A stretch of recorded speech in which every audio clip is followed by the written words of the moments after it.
अस्सलामुअलैकुम वरहमतुल्लाहि वबरकातुहू।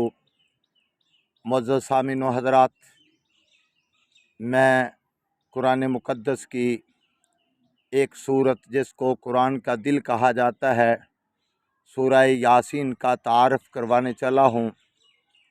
नबी अलैहिस्सलातु वस्सलाम ने फरमाया, इन्ना लिकुल्लि शैइन क़ल्बन क़ल्बुल क़ुरआन यासीन।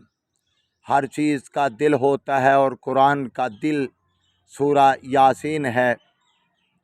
और ये वो सूरत है जिसके 5 रुकू 83 आयात हैं और इसके 729 कलिमात हैं।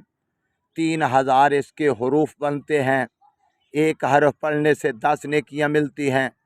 अगर कोई सूरह यासीन को पढ़ लेता है तो 30,000 नेकी अल्लाह उसके खाते में अकाउंट कर देते हैं। अल्लाह अमल की तौफीक अता फरमाए।